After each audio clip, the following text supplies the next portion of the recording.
wonder why I always try to make things perfect between you and I will save you. And welcome back to the show. We're, if nothing but consistent, back on a Wednesday, hopefully uploaded on a Wednesday. This is the Small Package Podcast, and I am Monty the Yank, and with me, as always, Brian Byers. Brian. The Brian. Byers. The Byers. Byers. How you doing tonight, Brian? I have a cold beer, so I'm doing very well. So, what are you drinking? I am drinking the champagne of beers. Oh, man. Miller High Life because it's cheap. So, I may beat you again tonight because I am drinking Busch. Busch. Busch. Not even Busch Light. Busch. Busch. It was on sale. Busch. Waiting for payday. Right. Okay.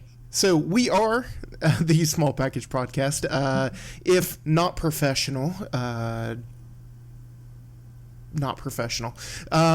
tonight we are going to go over New Japan Pro Wrestling, day 1 and day 2 of the G1 special live from Long Beach. I watched it. Brian, I do not believe you watched it.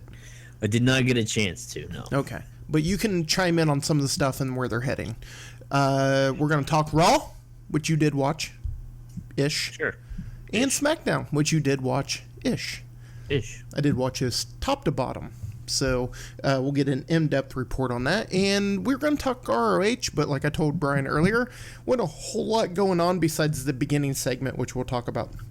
So, if you are looking for us, and I know you are, I am Monty the Yank on Twitter. You can find me at Monty the Yank.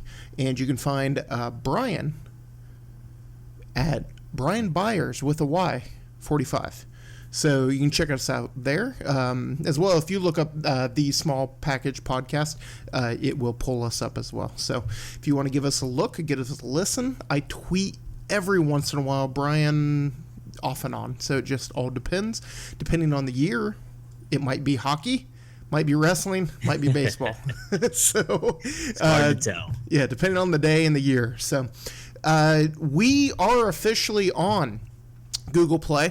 I believe it'll be at MNB Small Package altogether. Monty and Brian, so MNB Small Package. And iTunes is coming, but I have not been approved, but it did validate. So we'll find out.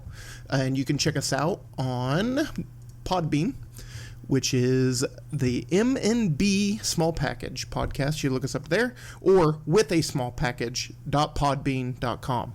All right, we get that all the way, correct? Yes. Yes. Okay, so let's talk G1 special. Did you want to plug the song? You can. Okay. Song was by a good friend of mine. His name's Ian Harlow. That was actually a song from an album that him and a classmate made when they were in college together. It was part of their project. Their little band project that they had was called Actualize. You can actually check out some of their music that they had at actualize.bandcamp.com. That's ACTUALYZE.bandcamp.com. Give him a listen. From what I understand, he's ventured on into another band, and he's kind of going another way. So hopefully I can get some new music from him at some point to check out on the show. You tell me country music, correct? Yes, the country band. They went to Nashville and they were recording. So okay, seems like it's going to be pretty legit. Yeah, that sounds like they're doing a lot better than us. So getting some free music from a guy probably going to make money from music. Can't say that I'm angry. Let's just put it that way. Right. All right. So day 1 of the G1 special. I'm not going to go through everything. That was 2 4-hour shows, Brian. Wow. Yeah. So there was a lot of wrestling. There was a lot of good wrestling, but here's the thing. If you start watching Japanese wrestling, is this your first time even listening or hearing about it? They do long shows normally, and they do a lot of multi-men match. So they have 25 people on the roster, which they have more, but if that's all that's there, every single one of them is going to be on the show. If they had 100 people there, they'd have 100 wrestlers on the show. They would just fit them in. So you have your story matches, which we're going to go over. And then you had, like, at the beginning of the night, we had Chaos, which is Will Ospreay, Roppongi Vice, and then the Briscoe Brothers. And they took on Bullet Club, which was Marty Scurll, Young Bucks, Bad Luck Fale, and Tanahashi. I always say it's Takahashi. I can never say it right. I'm sorry. I'm going to scroll these names up. I do apologize. I saw a video. It may be from this match where Marty Scurll puts up the too sweet and tries to get one of the Briscoe brothers to too sweet him. Yeah. And he slaps him in the chest, and he like runs over on his knees over to one of the Young Bucks and hugs him. Or no, it was Cody Rhodes. Yeah. I did see a little bit of that match. Yeah, this match, I mean, there was nothing to it. They go 1,000 miles per hour. Everybody gets their spots in, and then we actually build up to night 2 with, who was it? I'm sorry. Rocky Romero from Roppongi Vice gets the pin on Matt Jackson, and that sets up the next night where they faced off against the Young Bucks for the championship, which we'll talk about when we get there. So it was a roll-up. There wasn't much to talk about, but there was a lot of action, and there was an attempted Meltzer driver, which we'll get into in match 2 on night 2. Another multi-man match, you got Los Ingobernables, I always say that wrong, de Japan, I can say that, which is Sonata, Evil, Bushi, and Tanahashi. And then they defeated Juicin Thunder Liger, Volador Jr., Dragon Lee, and Titan. Again, there's not much to say about this match. They do talk about Takahashi. I can't say his name now. Oh, geez. Someone's going to kill me for this, by the way. Takahashi. There we go. And he has a stuffed cat now he brings out to the ring, and Jim Ross could not leave the damn thing alone. Like, he kept talking about it and trying to figure out what it was all about. It's Japan, guys. It doesn't have to make sense. So, anyways, the ending saw Takahashi pin Titan with the time bomb. Evil did use the chair, so the quote-unquote heels kept their heel tactics up and got the win. Your first match in the U.S. title tournament was Jay Lethal, and he did pin Hangman Page. So we did get a decent amount of ROH stars sprinkled in.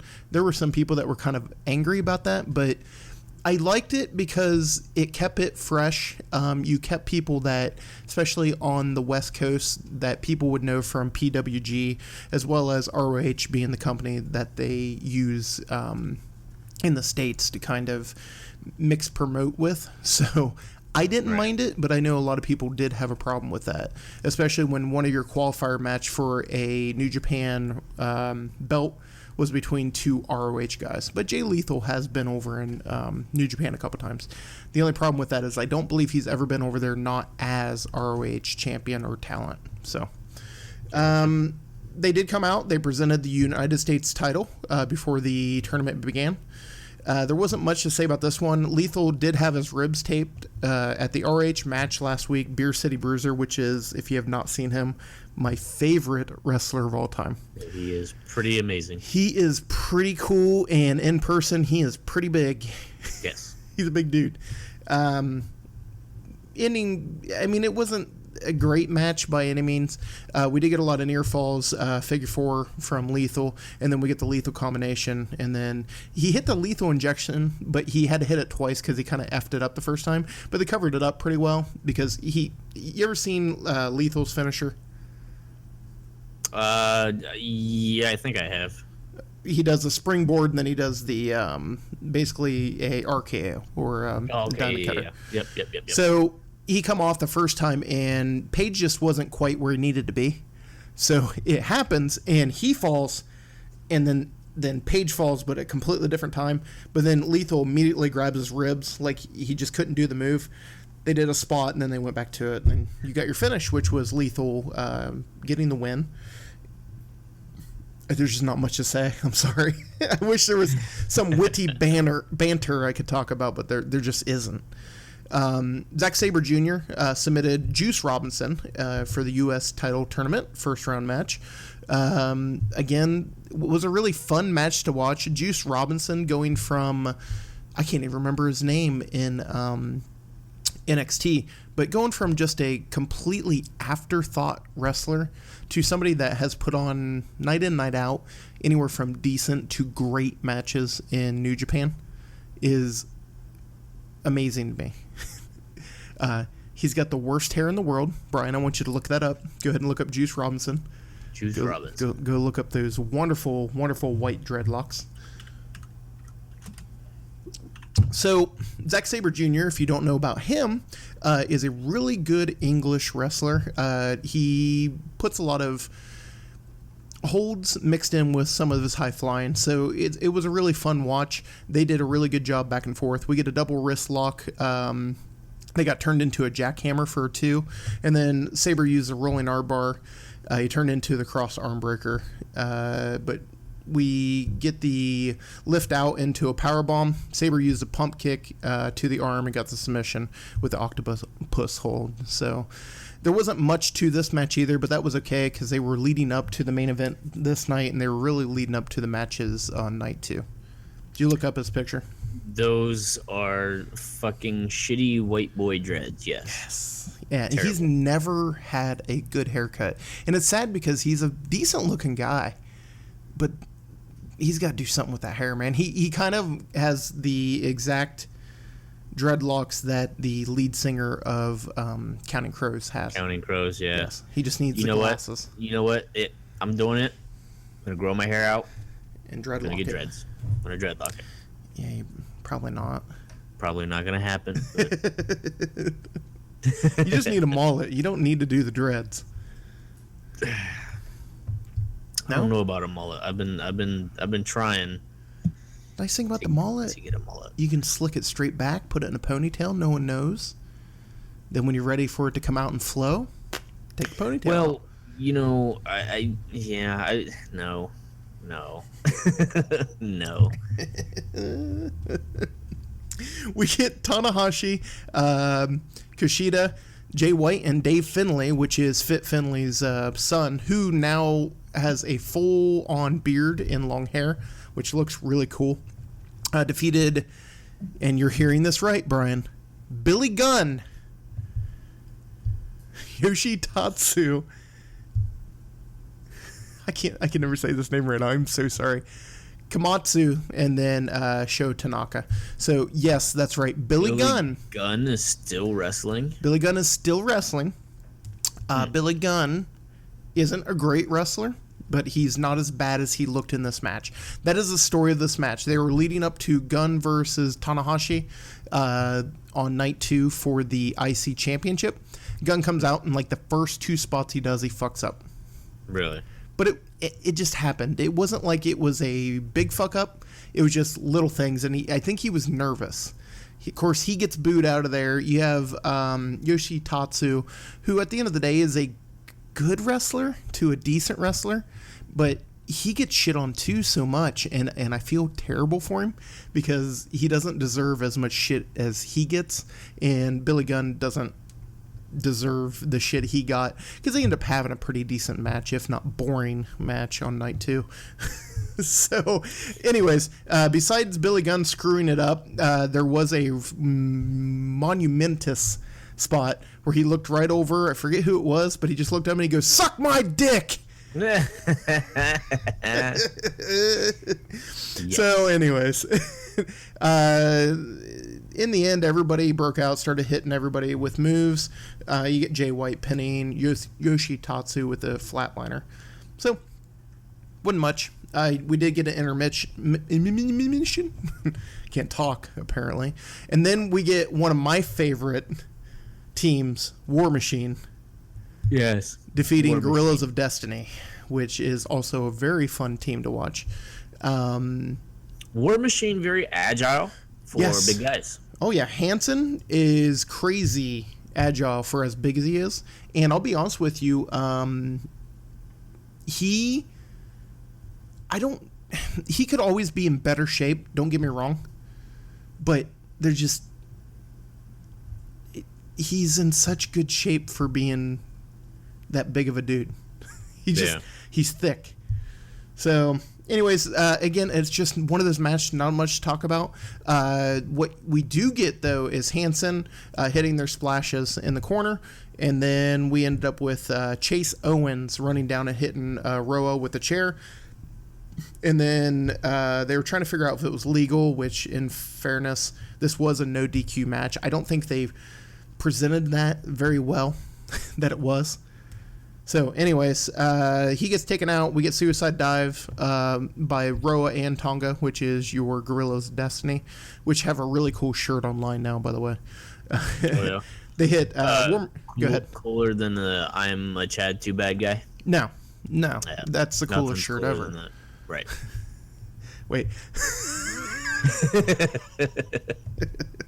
So War Machine hit the Fallout on Roa through a table and then gets back in, and it did not go 60 minutes, which they kept pushing. And your new IWGP champions, War Machine. So Nice. They're doing something with them, and they really like them. They like their big guys, and a big guy that can work. Hey, sky's the limit. Right. So we get a U.S. title first round match where we get Ishii, which if you've never seen Ishii or Ishii, you need to go find any match by him. I'm actually watching the Kenny Omega versus Ishii match right now on YouTube. It's fantastic. Like, absolutely fantastic. The Stone Pit Bull, the dude is, I think, just into his 40s or into his mid 40s. This guy can work. He can go. He looks like he'll rip your head off. And at the end of the day, he puts on great matches day in, day out. Not big in the selling department, though. Get to the end of that match, and you'll differ on that opinion. Oh, shit. When he needs to sell, he sells like a motherfucker. But his whole thing is that he's just a stone pit bull, so he never gets hurt.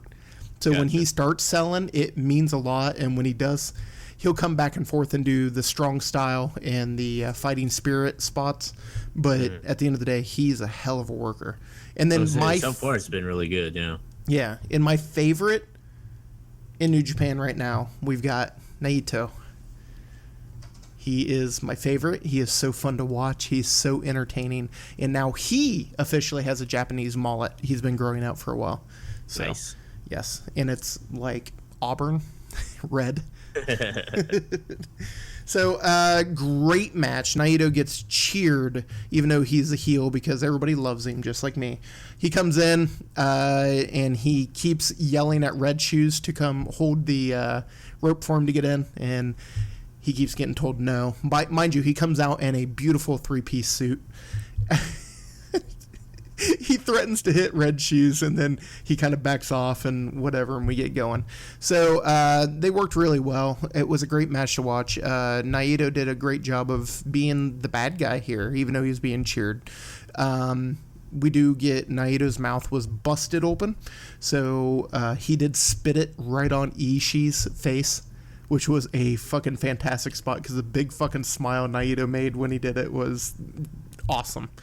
There was very stiff hits at the end, but it was what it was. We get Enziguri to the head by Naito, and then we get a clothesline, and then we end up with a dragon suplex. But then out of nowhere, it is reversed, and we see Ishii hit the brainbuster and the win. And he has a really good brainbuster too. That's what I like. I like a good brainbuster. And then what I think was the match of the night was Kenny Omega and Michael Elgin for the U.S. First round match. So I didn't get to see the whole thing, but the absolute back and forth where you were like, okay, this is the end, and they kept doing the kickouts, but it didn't feel like they were just kicking out of finishers, but they were kicking out of big moves. And we've talked about that in the past. When you kick out of finishers over and over again, that gets kind of boring. Right. But I'm okay with it. When you have built up a reputation of stuff could end on a clothesline, when big moves happen and they kick out, you get the reaction that you want because you're like, man, I've seen him win with that before. Right. So near the end of the match, you get Elgin. He hits a sit-out crucifix powerbomb off the middle rope. And at like the absolute last second, Omega kicks out. He gets lariated out of his fucking boots, and then he still gets out. Elgin kicks out of a flying knee to the side of the head. So we kept getting the knee trigger hit over and over again, and then at the end, Omega did hit the knee again to the head, and then hit the winged angel for the pin.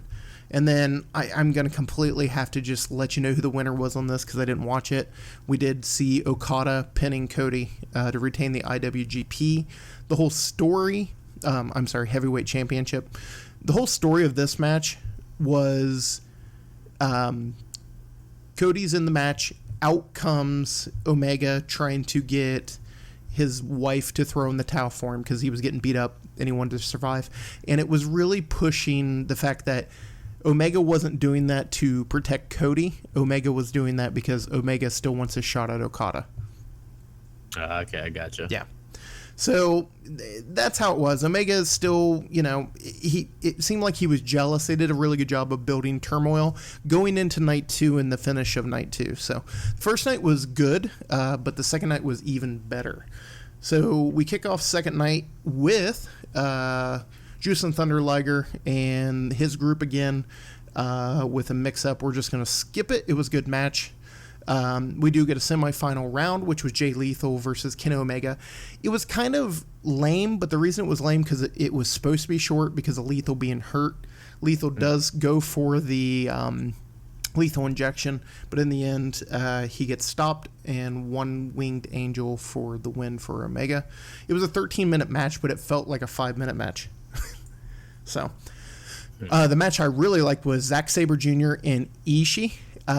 So Zack Sabre knew he couldn't go toe-to-toe with a guy and beat him up, so what he did is kept trying to put submission holds on him quick. So he was hanging off of him at one point with a leg around his head, leg around his body, had his arm in an arm bar, and was taking his fingers and pulling them apart. Trying anything to get him to give up. The only weird thing was at the top and the end of the match was they were on the top rope, and Ishii, I think, was supposed to put a headbutt on him, but he did it so weakly it just looked stupid. Unfortunately, but from there we get. Sorry.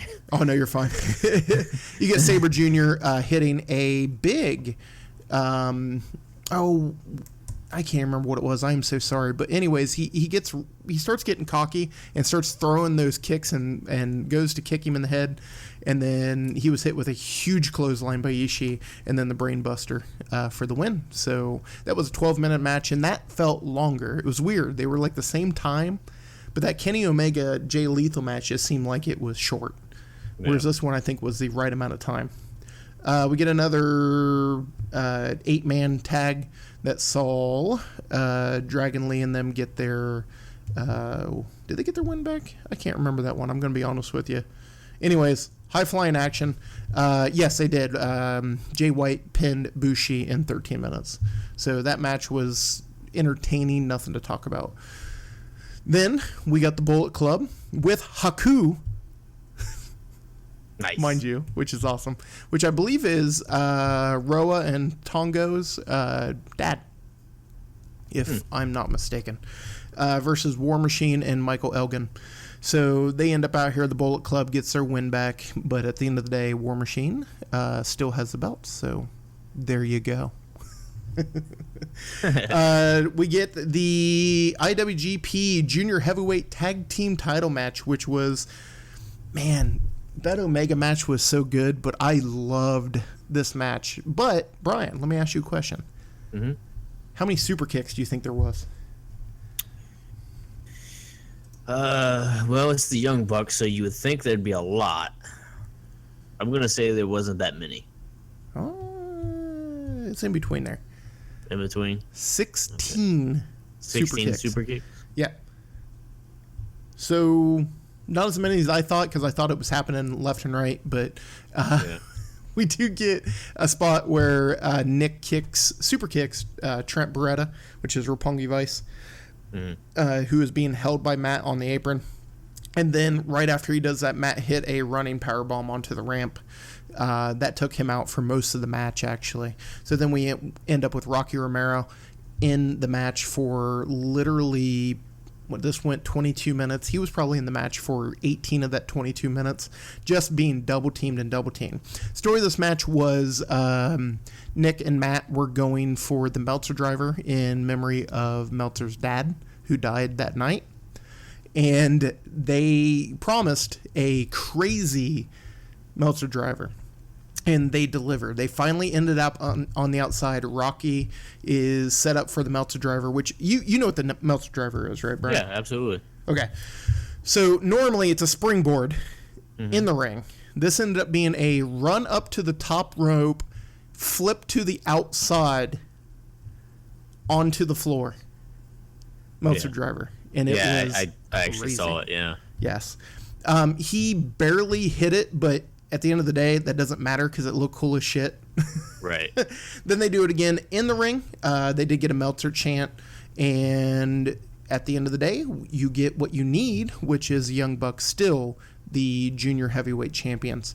After the match, we have Ricochet coming out and breaking it up. And then Ricochet kind of made fun of Lucha Underground, saying he'd have been here sooner, but some underground pricks wasn't allowing it, or some underground promotions being a prick. So, anyways, we get that, and then after that, we finally get Rocky Romero and Trent Beretta breaking up, allowing Trent Beretta to move up to the heavyweight division. So, expect Trent Beretta to finally get away from doing all these crazy moves for a little while, and he'll put on a couple pounds. Of course, I thought Omega was going to do that, and he gained weight, but he still does crazy shit. Right. Again, you got the Bullet Club versus Chaos. Indy in that one saw the Bullet Club by pinfall, with Cody pinning Will Ospreay at 17 minutes. Wasn't much to talk about, but Cody was getting a lot of crowd heat, which is good because he's trying to be a bad guy, but it was almost like they didn't want him there, like he didn't deserve to be there, but let's face it, he does. Right. He really does. We end up with the IC title match, which was Tanahashi, your champion, versus Billy Gunn. Nothing to talk about in this match. It was perfectly fine. We did see Gunn hit the Faymaster and almost pull off the victory. We did have a spot where Gunn pulled Tanahashi's pants down after Tanahashi pulled Gunn's pants down. But in this case, Tanahashi showed all ass. So, you know. You got that going. We did get a one and only from Gunn. Tanahashi hit a neck breaker, and then he hit the high fly flow. At the end of the day, he got hit with a Faymaster, and then he finally did connect on that high fly flow for the win. 14-minute match, perfectly acceptable, just nothing to write home about. Especially because the very next match was Kenny Omega with the Young Bucks versus Ishii. This match was crazy good. This match went 32 minutes. This match, the whole story was Omega keeps trying to break down Ishii. Ishii keeps fighting back. Omega keeps trying to break down Ishii. Ishii keeps fighting back. He can't do anything. He can't take him out. Ishii takes over for a good portion, I thought, of the middle match. And then you get the Young Bucks. After a dive outside, Omega acts like his leg is hurt. That gives time for the Young Bucks to put up a table, and then we got a dragon suplex from the apron onto the table. It was super safe, but it looked fucking cool. At the end of the day, he went down the slide. That was my oh shit yes response, because I didn't expect it looked so freaking good. Mm-hmm. And it was safe as shit. Like I said, he hit and just slid off, but when you first see it, like, oh. Right. They go to the top. Ishii keeps blocking the suplex, and we get a suplex from the top. Went through the table. Or I'm sorry, that was the table spot. I'm sorry. They end up on the top fighting back, and Ishii actually hits a pretty big suplex from the top. We get high knee after high knee after high knee onto Ishii every time. He keeps blocking back with headbutts. And then we finally, at the end, see Ishii go for the one-wing angel, which is amazing. Looked really cool. 1-2, we get a kick out. And then at the end, we see Omega hit the neck breaker and run a knee. Ishii kicked out. Omega hit a reverse Frankensteiner. And then the jumping knee. And then the one-winged angel for the 1-2-3. After the match, we get Cody. I'm sorry, your winner and first ever IWGP US champion, Kenny Omega. And deservedly so. I think that's somebody that you want to push that way. If you're not going to make him the main champion, to give him that championship as a first-time ever championship is a great idea. Yeah. Personally. I agree with you on that. So, Plus his speech afterwards was fucking amazing. yes, he did a total babyface speech telling everybody that we are the front runners. We are the reason that New Japan is at the level it's at, and we are going to continue to build this company because we're the workhorses. So basically, they pulled the old Four Horsemen. Yeah, we're bad guys. We're assholes. We suck. We'll cheat to win, but we're the reason you're watching. So Cody grabs the mic or the belt before that, and he acted like he was going to turn on Omega, but then he looked at him, walked up, handed him the belt, and gave a big old hug, leading to that great promo by Omega. So we go off the air with them all at the top of the ramp doing their signature pose. So I think we're going to see a breakup of a lot of these guys soon. Yeah. But the fact that they didn't do it tonight was good because it really is leading up to there's going to be dissension. It's going to happen. We're just waiting for it to happen. So overall, if this is your first foray into New Japan Pro Wrestling, please check it out more. New Japan is, if you're looking for that pro wrestling itch, you'll get it. You don't need to watch all of the show. You don't need to watch all of the shows. But at the end of the day, you do need to, you owe it to yourself as a wrestling fan to give it a try, because at least you can walk away and say it wasn't for me. For me, it's definitely for me. Yeah. So far, watching this match, I would say that I want to see more. Yeah. Yeah, we're going to start breaking it down a little bit more. I'm going to start reviewing it regardless, so I think you should too.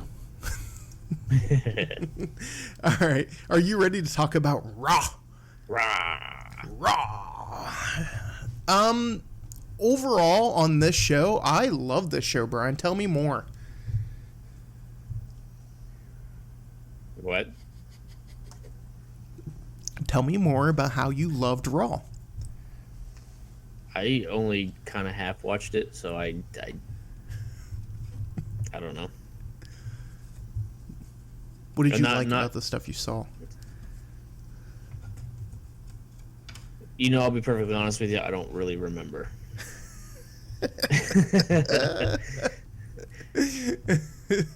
I really don't. It's been a busy week so far. Yeah, no, I understand. And I watched the review or the highlight on it like early yesterday. Mm-hmm. And then I watched the highlight show of SmackDown like today. Okay. So I don't really recall too much of Raw. Do you remember the opening segment with Enzo? No. No, I know he had like an emotional like response to Big Cass, but he did. It was really neat. He come running down. He's dressed up a little differently for the holiday. He gets in the ring and he just basically goes on this "who I am" rant. His whole point was, I'm not the biggest, I'm not the strongest, but he goes, I am the toughest guy that's been in this ring for a long time. And he talks about how, you know, every time I've been knocked down, I've gotten up. And I've gotten up because when I look out in the crowd and I see that kid wearing, you know, my shirt, wearing my neck chain, wearing my hat and hair, He goes, it puts food on my table, and I get up because this is what I do to provide for my family. So he basically tells him, makes fun of Cass a little bit, but it was more of a, what are you going to do to me? You're going to beat me up? And that's what he said. Okay, so you beat me up. Doesn't change nothing. I'm going to get up. So after that, Cass is being interviewed in the back, and he gets jumped by Enzo, and they do a pull part. So it was a really good start to the show. It's the first talking segment in a long time where I really bought into the character completely. And what I did note was he looked into the camera the whole time, something that they're told to never do. Yeah, he does it, Joe does it, and it connects. And allowing people, and I know they allow them to do it more out in the ring when they're cutting promos, but all right, hold on, my cat is gonna fuck everything up. No. There we go. But him connecting with the crowd and talking through the mic and talking through the camera to Cass, I thought was excellently done. So good start to the night. And right after that, let's break down the matches here. So we get a Sasha Banks and Bayley versus Alexa Bliss and Nia Jax. But weirdly enough, Bayley's taken out right at the beginning of the match. So you end up with Sasha Banks fighting off Nia Jax and Alexa Bliss. Again, Alexa pulls off the bad girl gimmick really well. Nia Jax still doesn't. It doesn't. I don't believe that she's a bad person. Yeah. She's, like we said last week, she's a big, beautiful woman. Right. And that's her character. And she's being played by Bliss, which makes me sympathetic for that character. I'm just waiting for Nia Jax just to destroy Alexa Bliss and be a good guy, a good girl. So anyways, Bayley kind of completely buried here. But if you listen to her on, what was it, Austin's podcast, it sounds like she may be reinventing herself. So time will tell. Who's that, Bayley? Yeah. She talked about how she feels her character is stale and how it's being portrayed, and that she probably needs to think of a different way to present it. So that could be heel turn, which I don't think they should do, but that could just be putting a little edge to the character, which would be perfect. Yeah, that definitely would be a surprise heel turn. It would be like her turning on Sasha before Sasha turns on her. Right.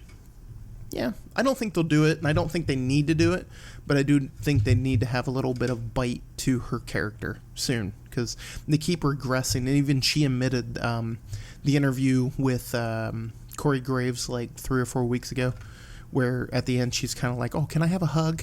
Stuff like that. She even admitted that she thought that was a regression of her character, so she's admitting that they're thinking of stupid shit to do with her. Right. Yeah. After that, we get Cedric Alexander and Noam Dar, a completely nothing match.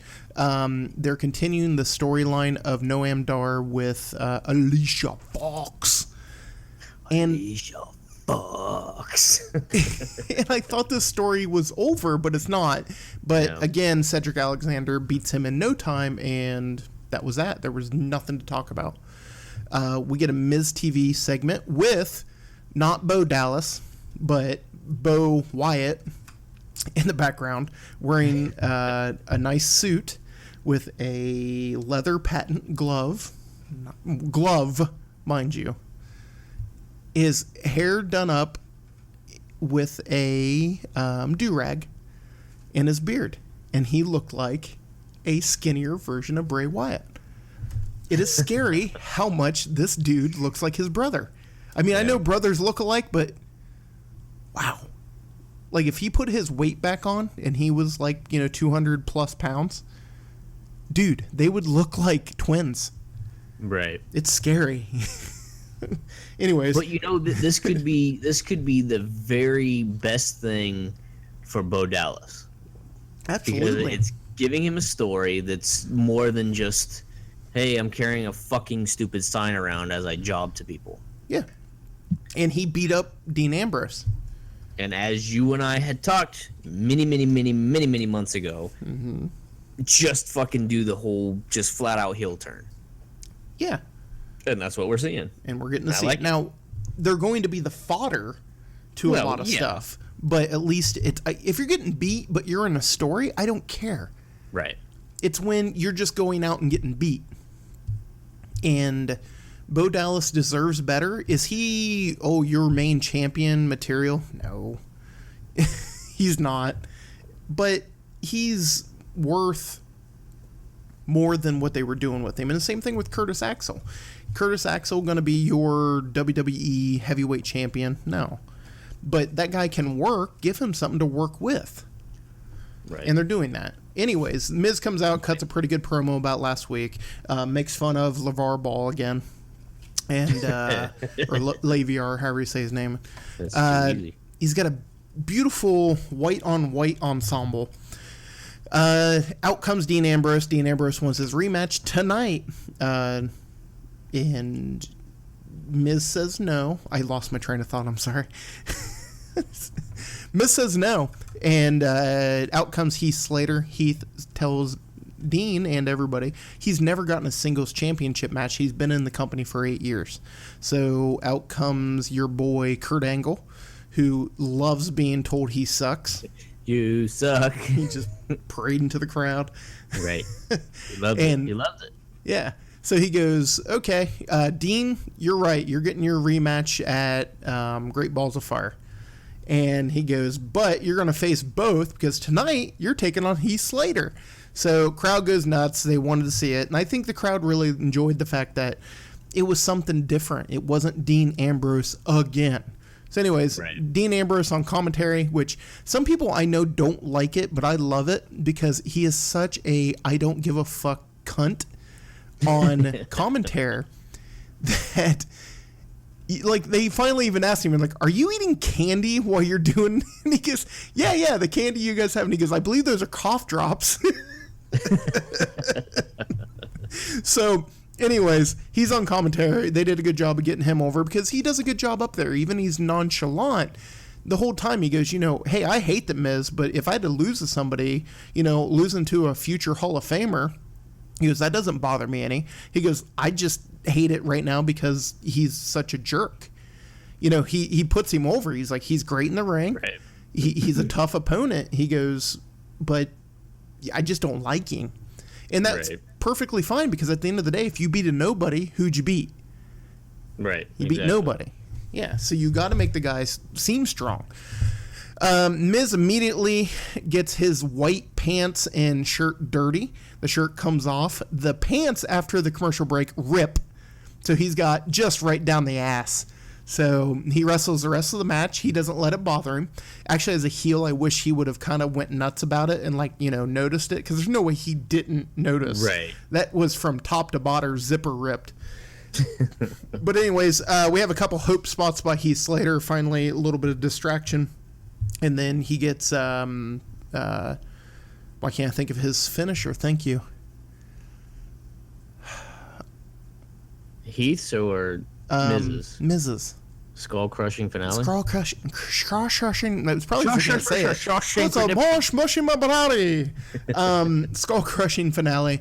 Miz wins, and after the match, Dean comes down because they start teaming up on Heath again. They beat up on. They were beating up on Rhino, and then Dean gets beat up back in the ring. They push him into a skull crushing finale. So Miz looks strong, but it is what it is. So. You get Seth Rollins completely killing Kurt Hawkins, but at least they let Kurt Hawkins talk. So he got to get his character over a little bit. And he's like, I'm not out here to face you. I'm out here to face Braun Strowman. So again, it's kind of cool because it's like, you're not making everybody be a bunch of pussies. Right. Yeah, no, I'll face Braun Strowman. Hell, and we'll talk about it here in a second, but, well, let's talk about it now. Because this match was completely a waste of time.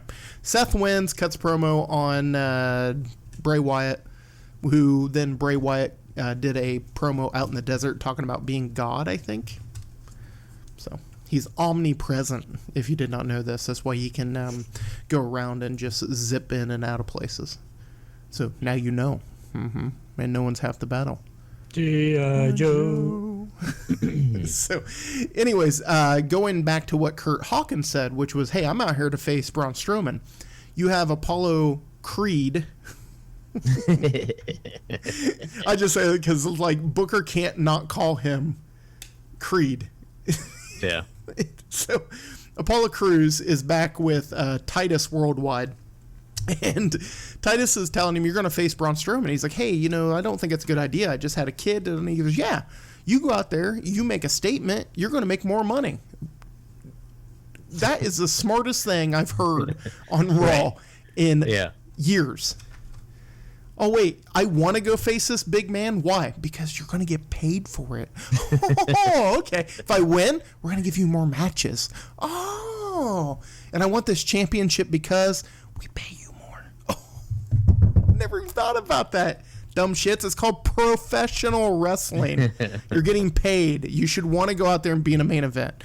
And the fact that he put that across in Creed was really like, I didn't think about that. You're right. I can beat him. And that was the whole thing too. Is Titus convinced him, like, you can beat this guy. So you got Braun Strowman. It's people not fearing him, which is fine because he doesn't need people to run away in fear because he just wants to beat people up. Right. So getting in the ring and having somebody that's willing to step up is fine for that character because he's not looking for you to cower away. He wants you to throw your best shot at him. Again, Braun Strowman, not a heel, everybody. What has he done that is really a heel besides, in fairness, flipping over a, ambulance once or twice? I don't see anything wrong with what he did. Besides cold clocking him to start out, no. But even he didn't running from behind. He saw him coming. Hey, he wasn't finished with him. And in fairness, if you're not finished and you take something away, he deserves to have a hissy fit. That's all it is. He's not finished with him. Not finished with you. Now I'm an ambulance driver. I'm sorry, but that's the greatest fucking catchphrase any wrestler could have. Yes, very much. I'm not finished with you. I'm not finished with you. Okay, we'll get to that. Real quick, Neville beats Mustafa Ali in a no-nothing match. The whole point was Mustafa kept getting a chance to win, and Neville kept blocking him. Finn Balor and Cesaro in an incredibly fun match to watch. Cesaro looking very strong, and in the end, a distraction, of course, leads to Finn Balor drop-kicking him outside, rolling back in and hitting the coup de grace, which I say improperly on purpose. If anybody wants to have a problem with the way I pronounce, there's just nothing to talk about in the match. It was fun. It was a television match. But then we get to the end of the night with Braun Strowman and Creed coming out, and with arms wide open. Oh, not that Creed. No, Apollo Creed. Oh, okay. Come on for you, sucker. Anyways, Braun Strowman comes out. Cruz gets a lot of hope spots. Cruz at the end starts kicking him, fighting back. Goes to hit his standing moonsault onto Braun. He gets halfway over and Braun just kicks him away in the coolest. If you didn't see this, go see it. It was hilarious because it looked like at first like, oh Jesus, and then I just started laughing. And what's funny is on commentary, Corey Graves starts laughing, and Corey's like, I'm not laughing because it's funny, and it was exactly what I was thinking. I'm laughing because I didn't expect it to happen. So at the end, Cruz gets killed. 3 power slams. It still doesn't have a name, by the way, which is kind of stupid. But 3 power slams, 1, 2, 3. He takes him up to the ambulance, throws him in, does the old, and the ambulance starts up, but they didn't pipe in the sound, so he walks back over and he hits it again.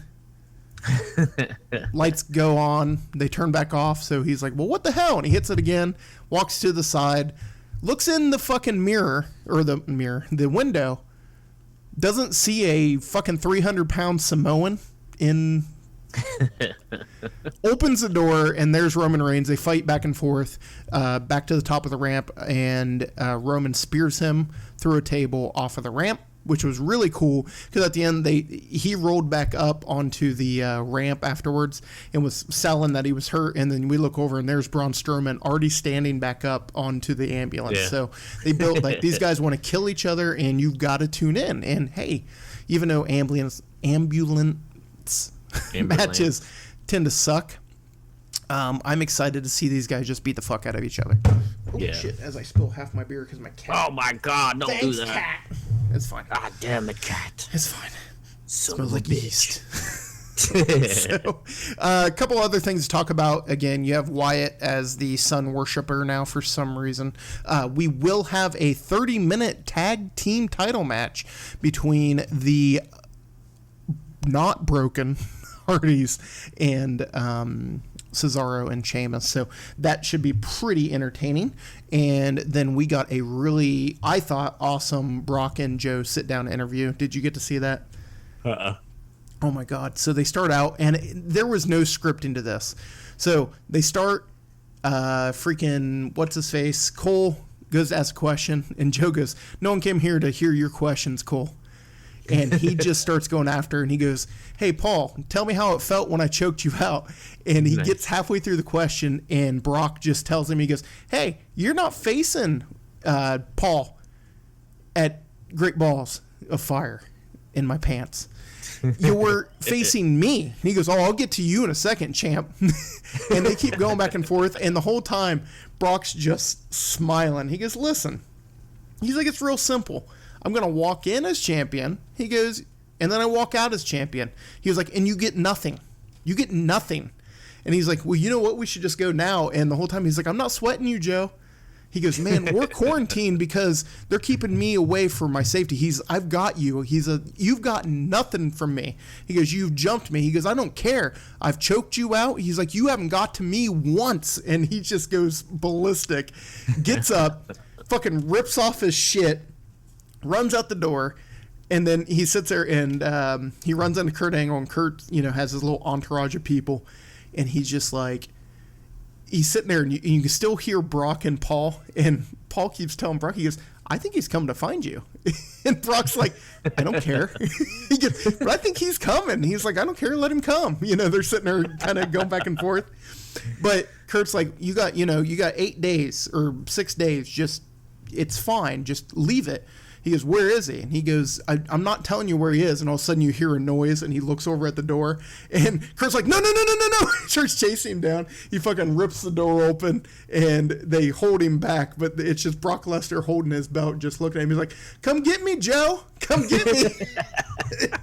So the segment was amazing because it felt real. And that's the thing. Everybody's like, "Well, Kurt Angle, Jesus, Brock Lesnar can't cut a promo.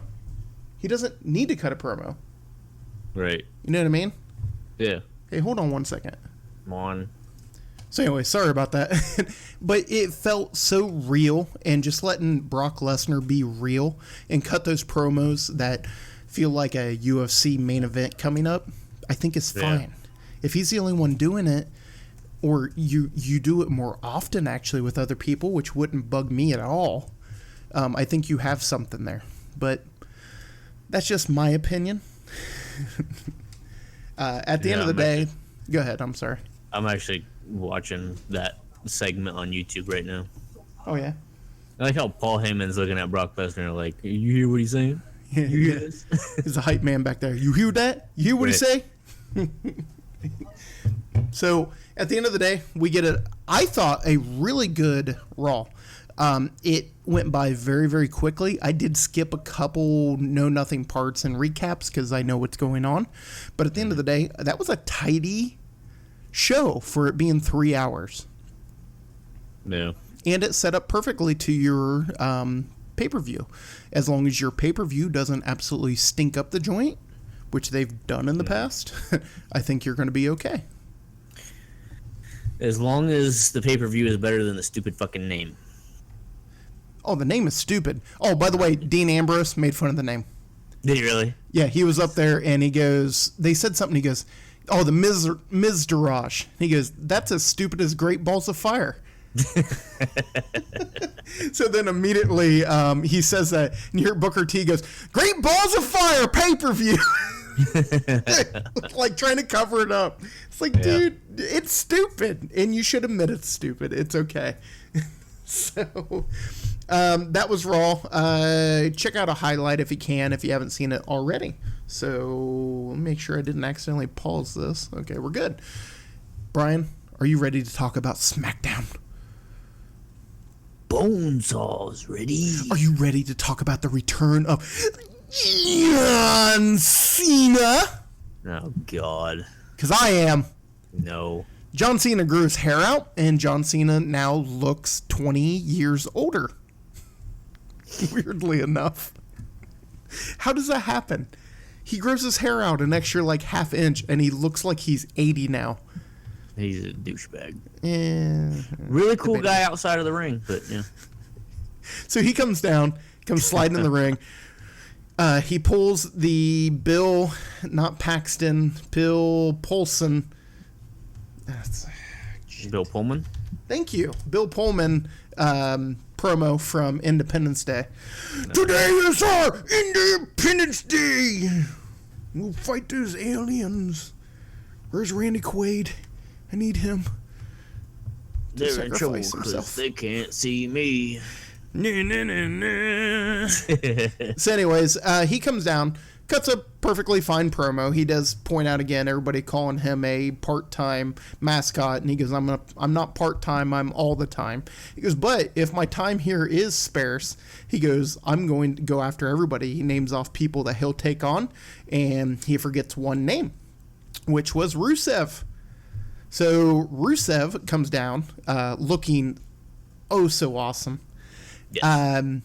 He talks about, you get promos for a month about coming back. He goes, where was my return promo? He goes, I'm out rehabbing my shoulder and I get nothing, so I'll just go ahead and take it.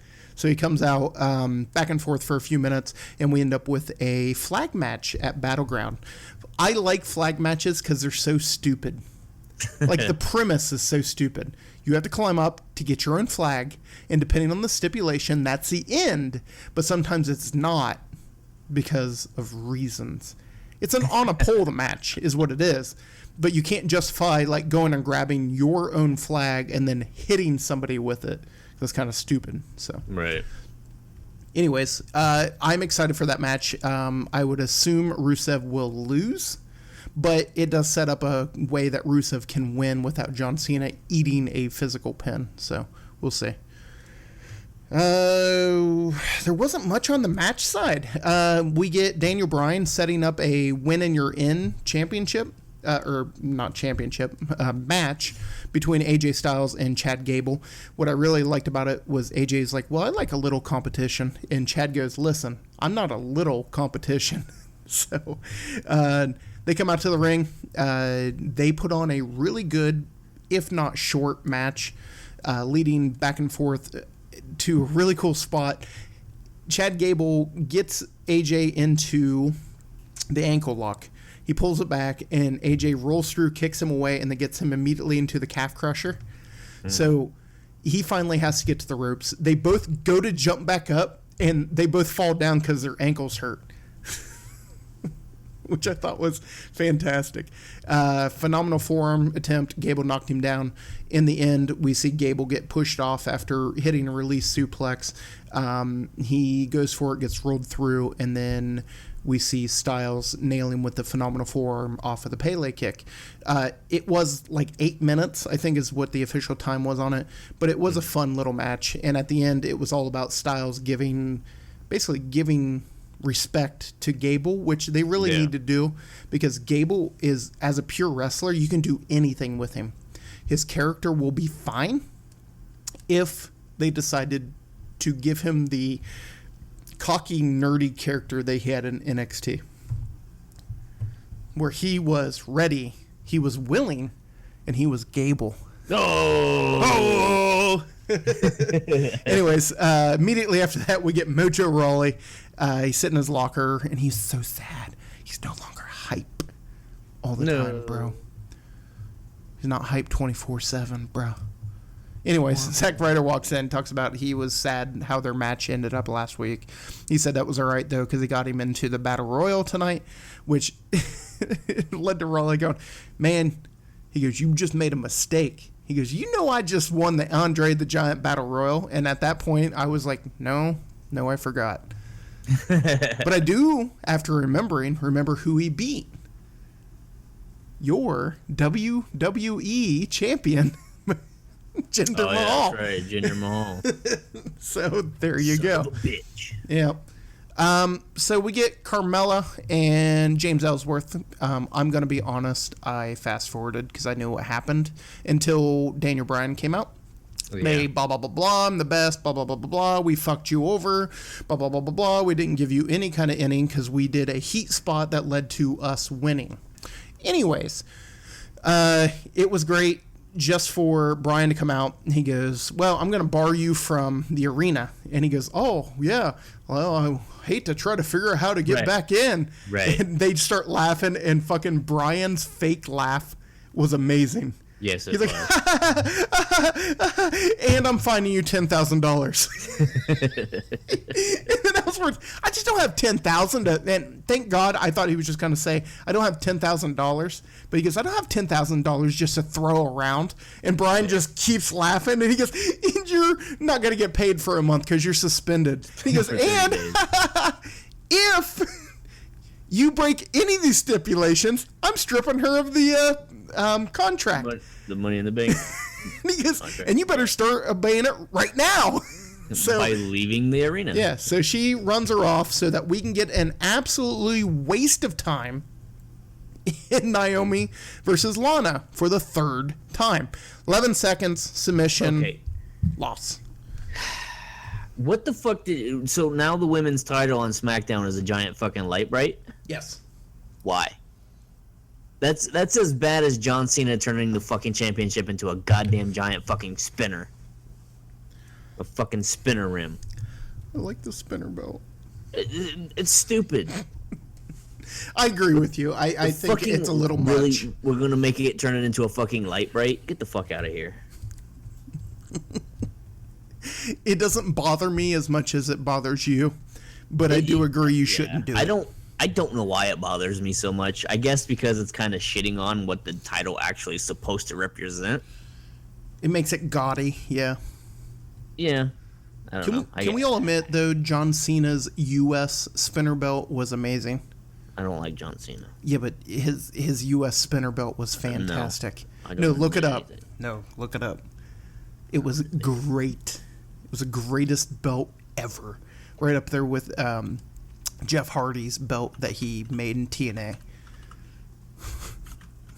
which is fantastic. You have to look it up as well. 11 seconds of absolutely nothing, which led to... Oh, no, that's terrible. No, that's why it's awesome, though. That's terrible. But it's fantastic. Dear God. All right. I like it. It's better than... I mean, the U.S. belt's fine now, but the U.S. belt does kind of have the I put a sticker over a belt look. So the Jeff Hardy belt is kind of neat, but it kind of reminds me of the old Divas belt. Exactly. When he debuted it, someone was like, why the hell does he have the Diva belt? Jeff Hardy as a bad guy smoking cigarettes in the ring. Mm-hmm. There you go. Mm-hmm. This led to Tamina coming out for no reason to basically... treated Lana like a dog. And she did. Come on. Let's go. Come on. I treat him like a dog. Guess what just happened? My dog just walked over. Yeah. Hey, would you go something for me? Do you want me to come with you? Okay, what we're going to do? I was going to akin it more to just made Lana her prison yard bitch. Well, there you go. That could work too. You mongo. I was trying to be a little less nah, fuck it. Who cares? Yeah, prison yard bitch. But the dog analogy is actually really good. I was like, come here, come on, come with me, come on. And it works because now 2 of my dogs are over here making noise. Well, so it led to nothing, but I guess we're going to get Lana being taught by Tamina, which, you know what? If you give Tamina something to do, thank God. Right.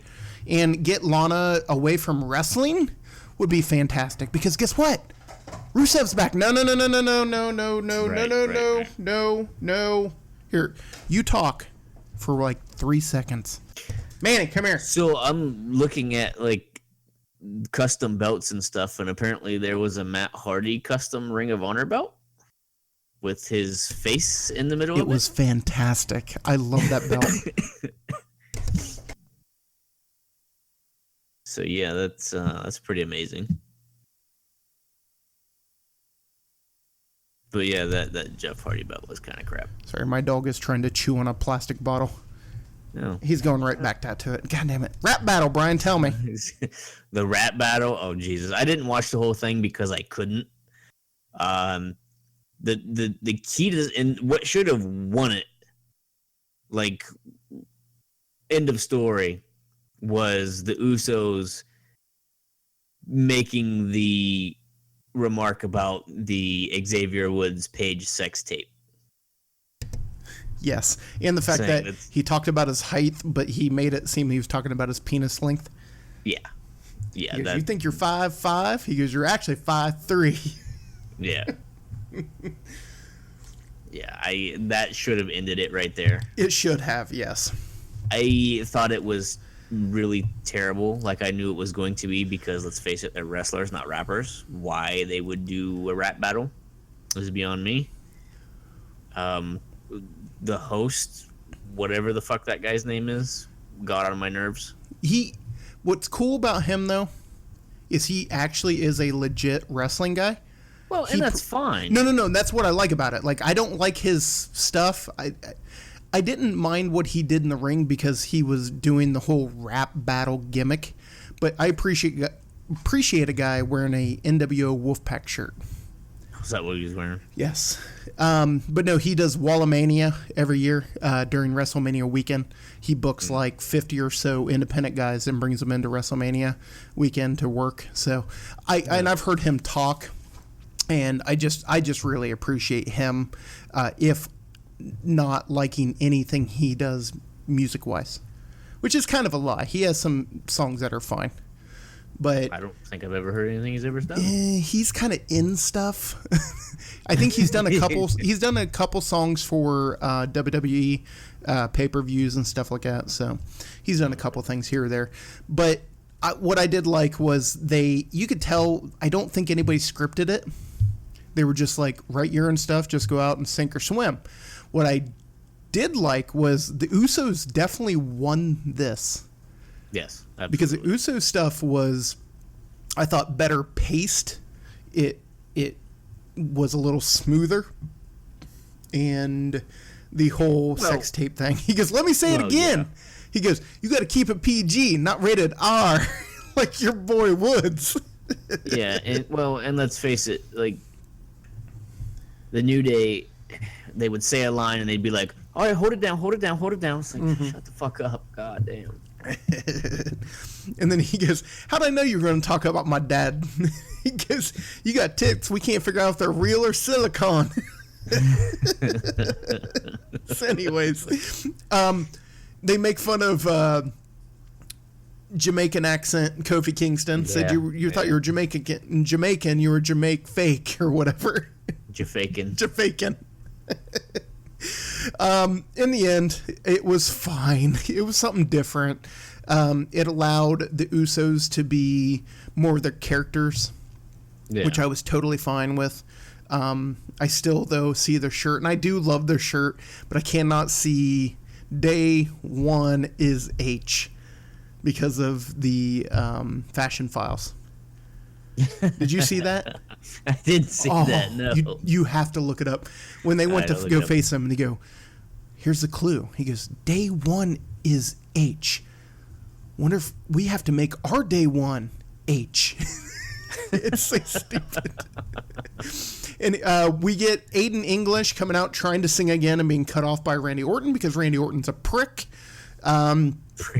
This was a really good match. Aiden got the early advantage, beating him up.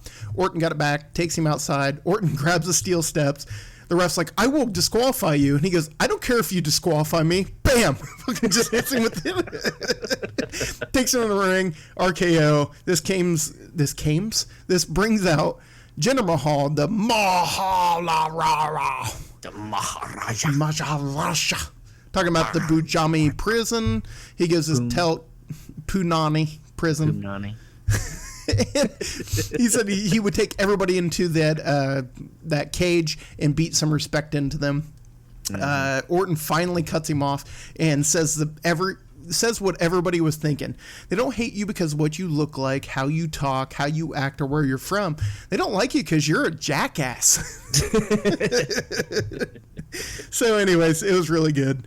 We get Ty Dillinger backstage walking, and he gets interrupted by Tenay Young, which was Tyler Breeze, dressed up like Renee Young. So, tell me, Tyler, give me exactly what you're going to do in this match in detail. Now, here's what's great about it.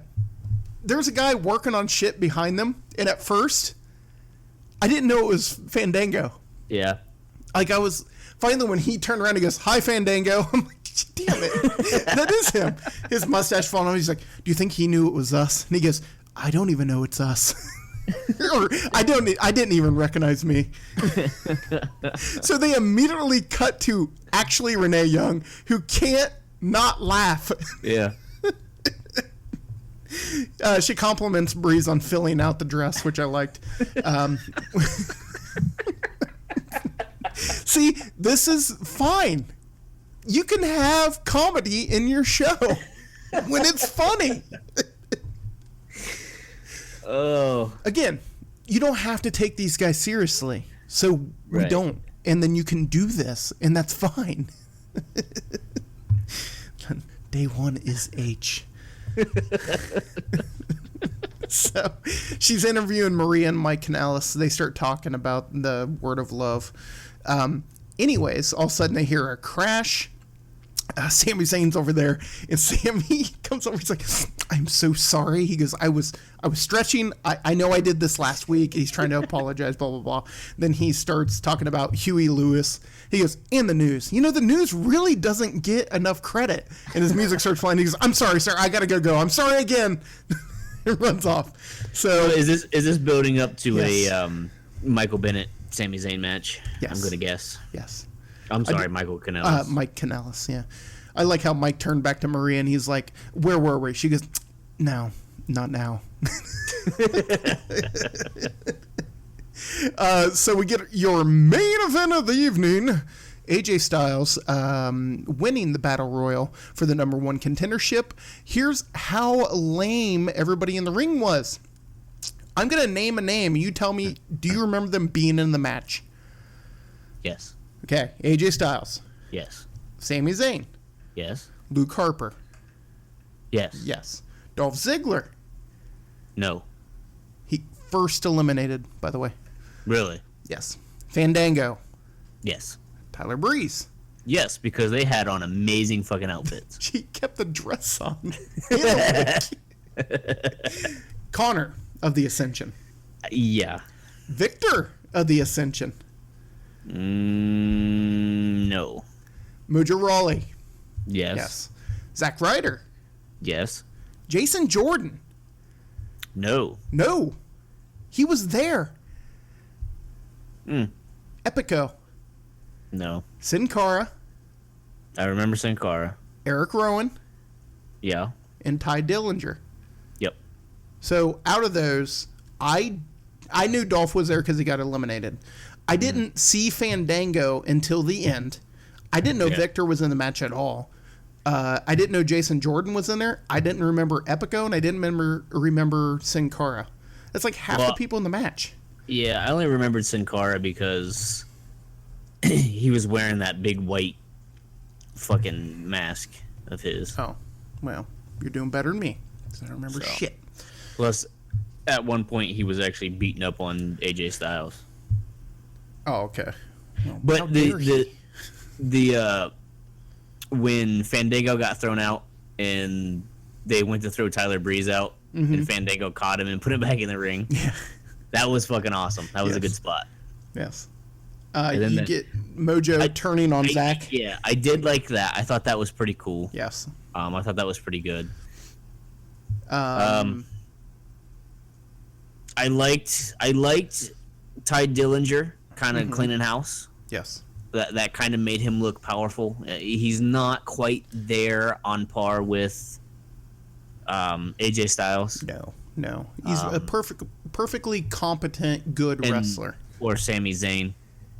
Yeah. But I like how they made him look in this match because he looked really good. Oh yeah, $1 million.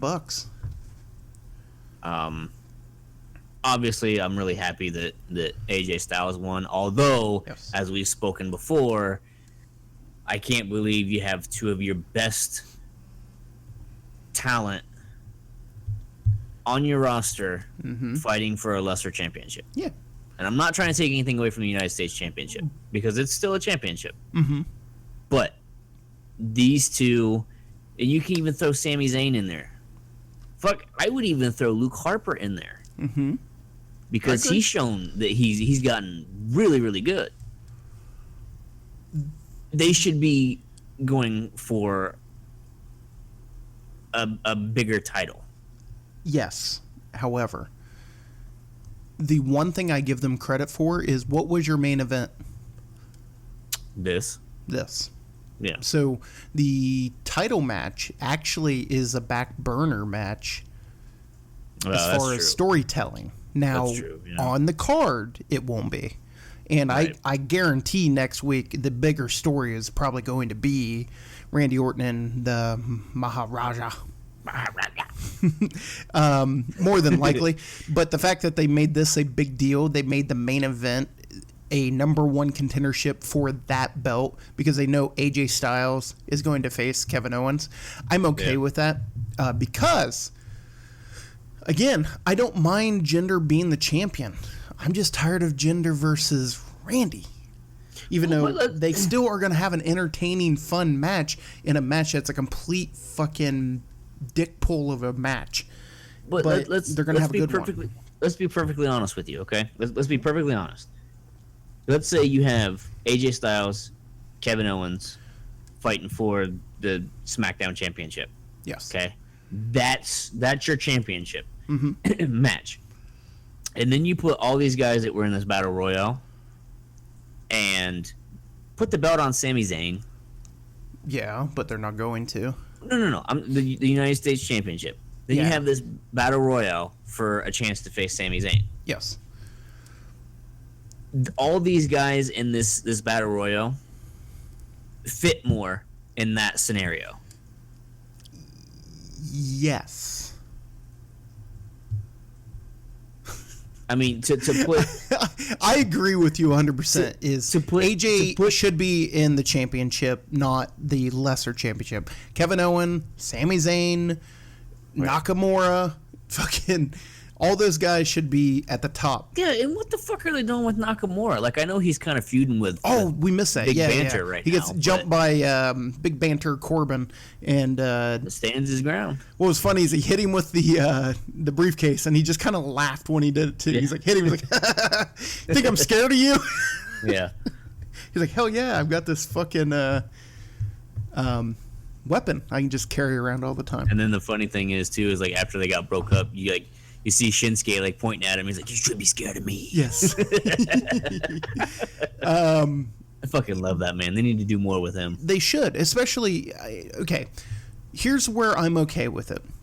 You've decided that the storyline that you have is Jinder Mahal with the championship facing off against Randy Orton because you got to finish off that story.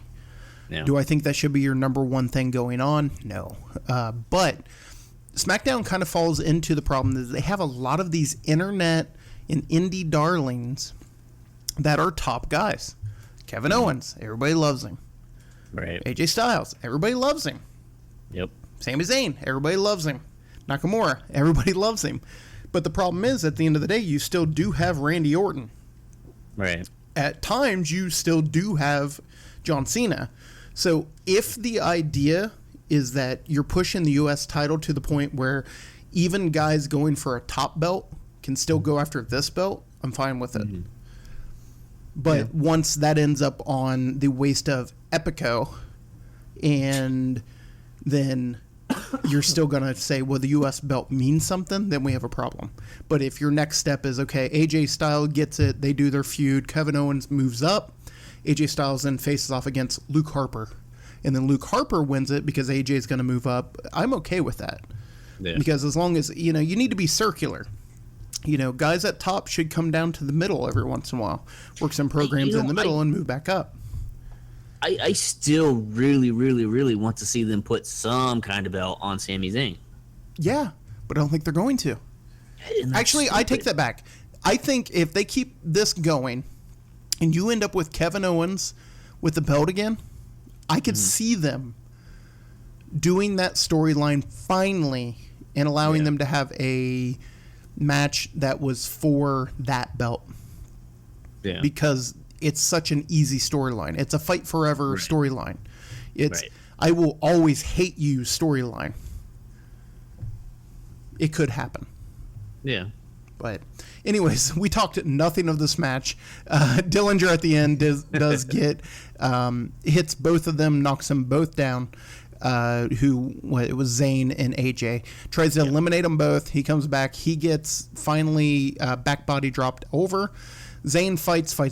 Pele kick to the head, and Zayn falls out. AJ is your winner. And then immediately Kevin Owens runs into the ring and beats the shit. He made a mistake. I did like Owens apologizing on Twitter later. Did you see that?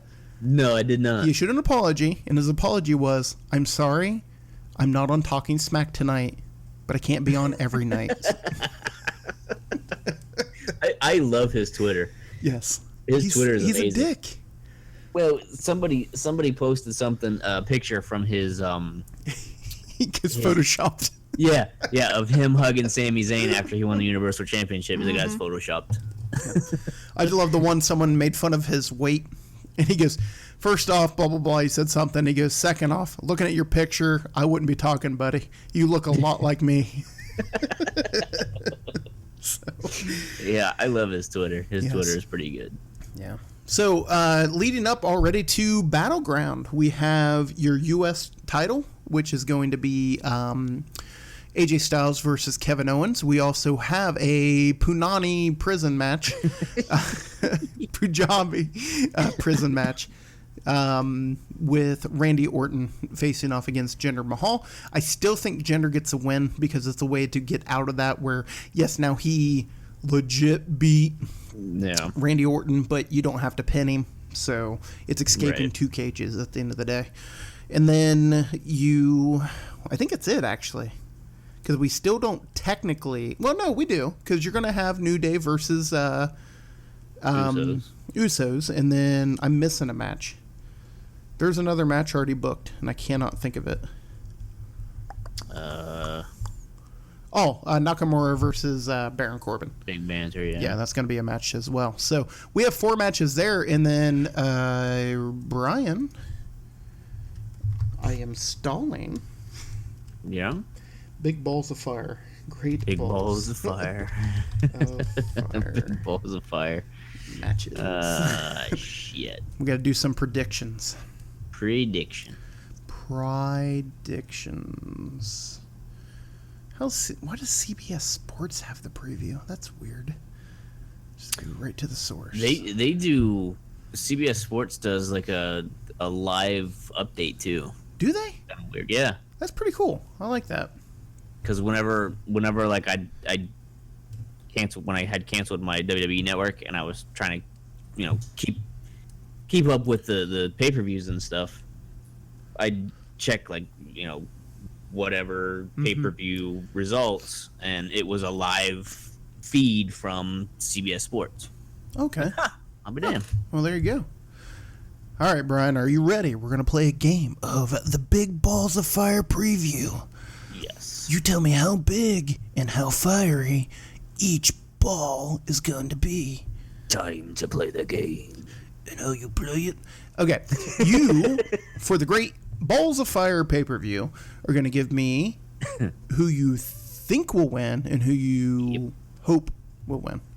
Yep. No, who you think and who you want. Yeah. Yep. All right.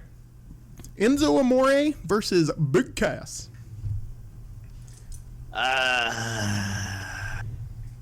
I think Big Cass will win. Big Cass should win. I would like to see Enzo go, like we had talked before, to cruiserweight. Although I could see them having Enzo winning somehow because, just to finish the storyline. I don't know how long they're going to drag this story out. I would imagine for a little while. Yeah. I'm going to go with you. I think Big Cass should win. I think Big Cass will win because I think this is the beginning of the feud. I think he gets a quick, easy win where you set up some sort of injury or whatever it may be, leading to Enzo coming back and beating him down to get a second match out of this, at least. Yeah. Raw Tag Team Championship, Cesaro and Sheamus versus the Hardy Boys with a Z. Hardy Boys. But not the Broken Hardys. Team Extreme. Team Reborn.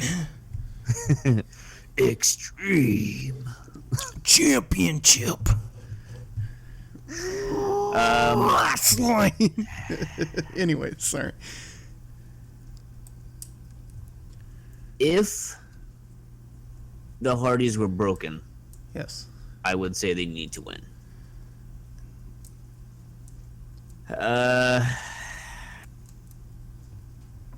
Man, this is tough. Because I'm a big fan of the club, and I think the club should have a more greater role in the Raw tag team division. So you need a face to face them. So you'd have to have the Hardys win. So the Hardys should win. I think the Hardys will win unless they're not planning to do anything with the club yet. Because I want to see Big Tex and Tex Ferguson and Chad Too Bad team back up. Get them fucking tag team titles. I think Cesaro and Sheamus are... fuck. Yeah, I think they're going to win. Because it sounds like they're coming to an agreement. And there's a good chance that the Broken moniker could be in the WWE. Yeah, I've been hearing about that. Been reading about that. So the only way to be broken is if you lose. Yes. So I think they should, and I think they will. Cesaro and Sheamus will win. Intercontinental Championship, The Miz versus Dean Ambrose. I think The Miz should win because I fucking love The Miz with the title. I do like The Miz. Because he's amazing.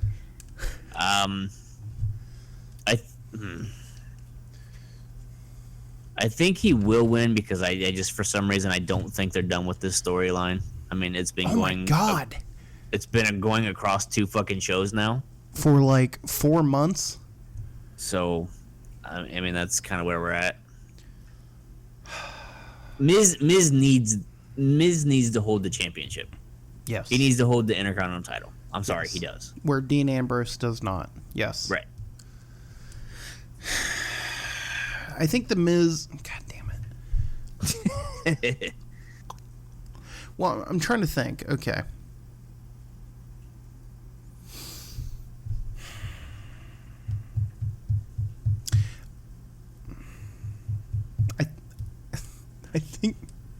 I think The Miz will win, and I think The Miz should win, and I think that it's not going to be clean, but something's going to happen where Dean Ambrose has to face somebody else. Because we need to get away from this. This has been... Oh, I agree with you. God, it feels like it's been half a year. When did the shakeup happen? When did the shakeup happen? Oh, Jesus, I don't know. Okay, WWE Superstar Shakeup. But, I mean, it's gone across 2 shows now. So that happened on April 10th. So we're 3 months, and they were feuding for... So it's been 5 months. Yeah. Roughly. Because they came over to Raw and started feuding. So it's been 5 or 6 months where the Intercontinental Championship has been these two. Which I'm not saying it's a bad thing, but give me something else. Right. So I think God damn it. Because The Miz loses, they have to face each other again. So I think The Miz will win. I think The Miz should win, and I think Dean Ambrose will then do a mini feud with, let me say, Bo Dallas. Why not? Yeah.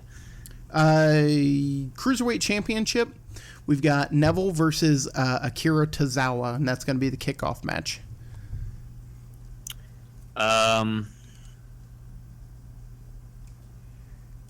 think they're gonna have Tozawa win. But I think Neville should win because Neville is just awesome.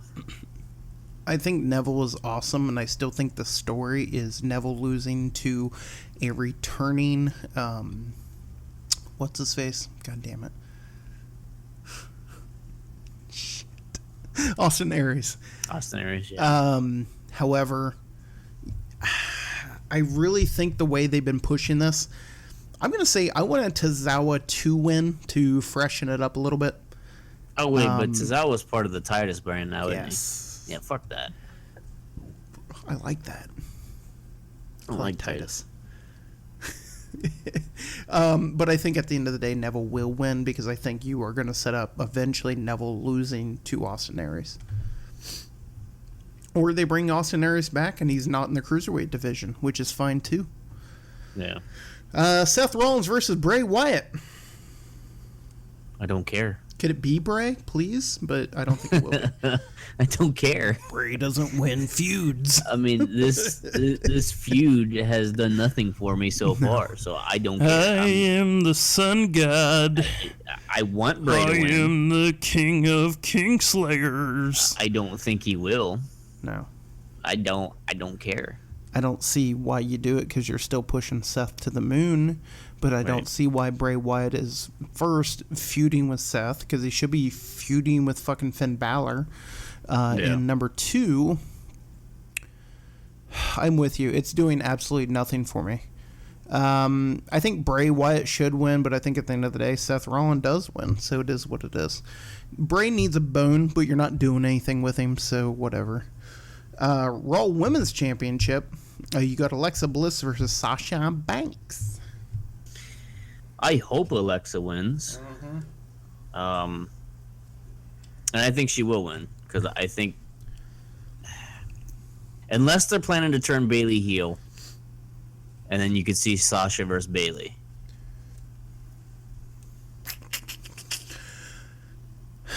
So that's Okay. I'm going to do this because of how everything's been going. I think Sasha will win. I think Sasha should win because right now, and this will be a spoiler for the Universal Championship, I've got heel, and potentially heel winning. All of their champions besides one are heels. Yeah. So I'm going to say that Sasha, they throw a bone finally, and Sasha wins. To set up maybe a Bayley heel turn or just at least a Bayley and Sasha matchup. Yeah, I can see but that. I do like Alexa Bliss. But I think with her story going with Nia Jax, do you really want that to be for the championship? No. Yeah. Roman Reigns You don't even have to facing answer. Braun Braun Strowman should. Braun Strowman Yes. should. He probably won't, but he should. Braun Strowman should. I think Roman Reigns will because I really think they are going to go ahead and do Roman Reigns versus Brock Lesnar. Ooh, spoiler. Yeah. Oops. Universal Championship, Brock versus Joe. I think Joe should win, but I think Brock's going to because they already have it scheduled for SummerSlam that he's going to face somebody. Yes. I think Samoa Joe, I want him to win. Mm-hmm. Because I think you can still make money with Joe and Roman, and I still think you can save the Brock Lesnar-Roman match for WrestleMania. Right. I don't think he will, though. I think Brock Lesnar right now, you can't have him lose, but and especially right now, you don't need him to lose because you can set up the SummerSlam match, which is in August, against Roman Reigns as when he loses, and he'll be on TV for a majority of that time between that. So you're not going to have a whole lot of time of him not around. Right. And then he has a block of time off until he comes back for WrestleMania run. So There it is. I hope we get some entertaining show and not boring as I thought the Money in the Bank pay-per-view was. So, Brian, do you have anything else to add? I think we've covered pretty much everything. Besides, TNA is now Global Force good. Wrestling, but no Global one cares. Force Wrestling. And you will have a rematch in ROH, by the way, everybody, with Christopher Daniels and Cody Rhodes. They had a epic little suit fight at the beginning of the show this week. All right. Anyways, we will be back next week. I will probably do a quick once-over on some New Japan. Hopefully Brian can check that out with me. We'll be doing Raw and SmackDown, and I would love to get back into doing some TNA and ROH. So we may split up the shows. If we can do twice a week, we're going to try to do it, especially if we're on iTunes and everything. Start letting everybody kind of mix and match. We don't have to do an hour and 30 minutes every week. We can, you know, do a couple hour shows or whatever it may be. So until next time, I am Monty the Yank. You can check me out on Twitter at Monty the Yank. And with me as always, Brian Byers. You can check me out on Twitter, Brian Byers 45. And we will talk to you all again next time. Take care.